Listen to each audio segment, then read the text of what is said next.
The Scarlet Moon Hall Epilogue. Visible through the haze that covers the hill is a square tower ringed by ruined walls. In front of the tower burns a bonfire shaped like a fiery giant. Scattered on the slope below the tower are 7 bonfires with tents clustered around them. Humanoid figures huddle near those closer fires. A trail leads up to these hillside encampments.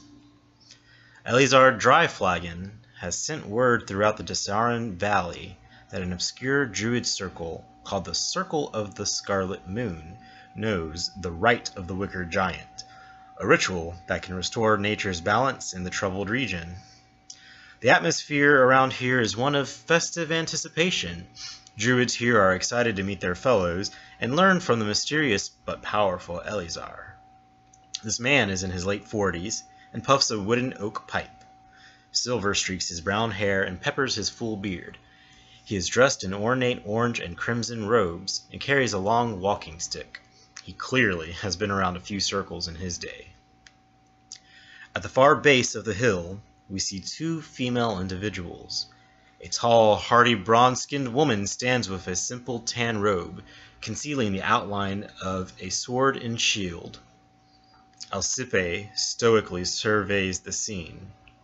Beside her stands a moon elf ranger with fair skin, long braided brunette hair, and metallic silver eyes. She is accompanied by her blink dog, who stands attentively and sniffs the air. Elekalupian takes out a stone of far speech and speaks Sylvan into it. It looks fairly occupied on this side of the hill, but the camp denizens are all ascending the slope. I think the rite is about to begin. She turns to her companions and says, "Let's go." We get a semicircle's camera pan to the opposite end of the site. A male Eladrin, clothed in a sleek, form-fitting black gi, responds into his Stone of Far speech. I was hoping to see the others from Riverguard Keep by now, but it looks like it's up to us. Luan Cianodo climbs the backside of the hill and disappears into the haze. There are a number of camp visitors that have now reached the top of the hill. Some are druids from the surrounding forests. A few are humanoids that are dressed in robes with intricate elemental symbols. One man wears a curious shark-tooth pendant, but his 3 druid companions don't seem to question it past it being a token of the element of water. Beyond the ruins of walls, ringing the keep's central tower, is a courtyard cluttered with tents. A humanoid-shaped wicker giant, 2 stories tall, burns brightly here. 2 figures in robes stand near the wicker giant, their heads lowered in prayer. The tower is under repair, with wooden scaffolding some 30 feet high stretching across the east and west sides. Lanterns hang from struts and poles attached to the woodworks. 2 guards with crossbows watch the courtyard from the scaffolding to the west. Rubble chokes a wide doorway, likely once the main entrance, on the tower's south side.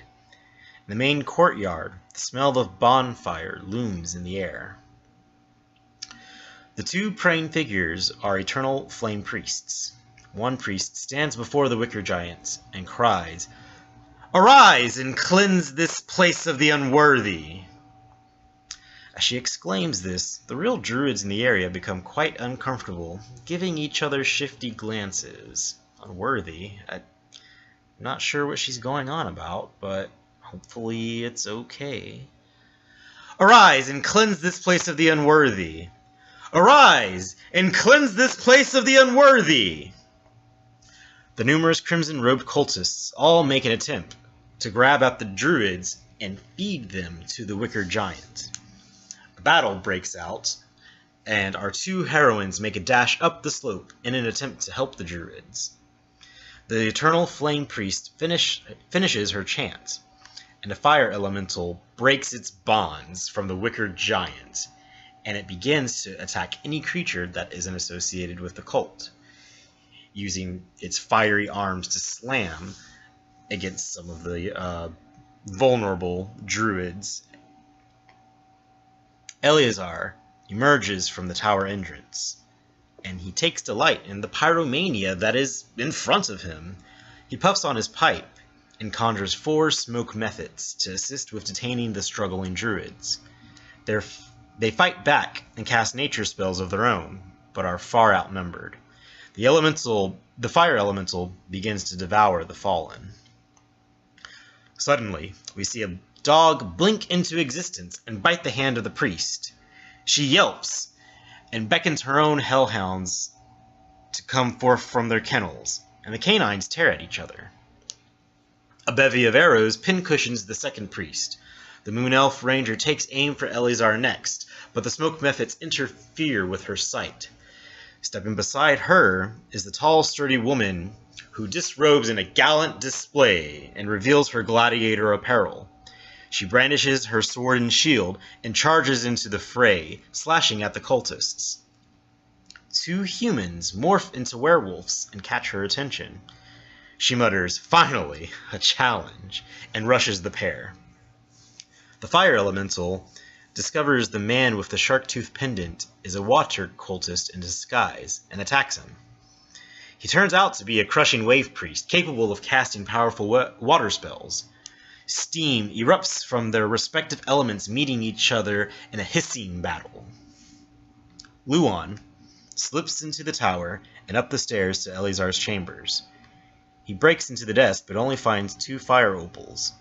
He realizes that the missing 4th piece of the key is on Eleazar's person. Luan looks out the window and sees the grizzled man. He jumps into a black ethereal space in the chamber and leaps out of Eleazar's shadow down in the courtyard.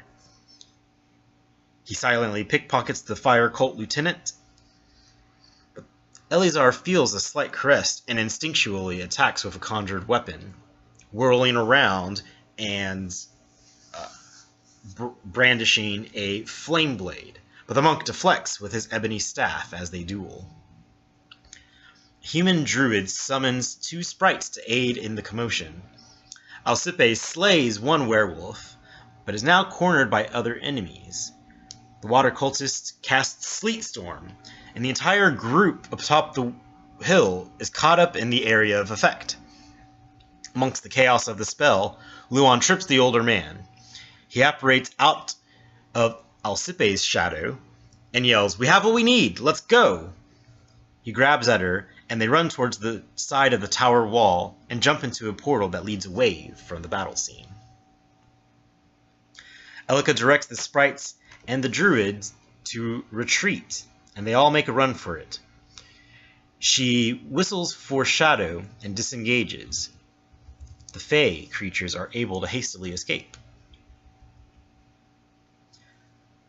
7 druids die as a result of the completion of the Rite of the Wicker Giant.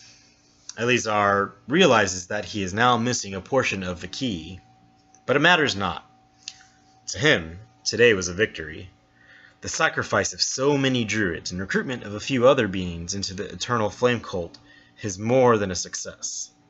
The energy that was siphoned away from the druids innervates the fire elemental, and we see within the fire elemental's mass center an orb appears. High above in the clouds, mounted on a griffin, sits a young, beautiful woman with deep blue eyes and golden hair. She is clad in a snug uniform with symbols of air stitched into it and leathery flaps that stretch along the arms, waist, and legs to create wings for gliding. From this vantage point, she spies on the scene with a telescope. Her face reveals a concerned look in reaction to a fire elemental of such magnitude that was successfully unleashed. She urges her mount to fly away, back towards a spire that sits atop a cliff with a newly renovated drawbridge. Savra Bellabranta wants to know where the mysterious trio disappeared to, and what the Eternal Flame Cult will be up to next.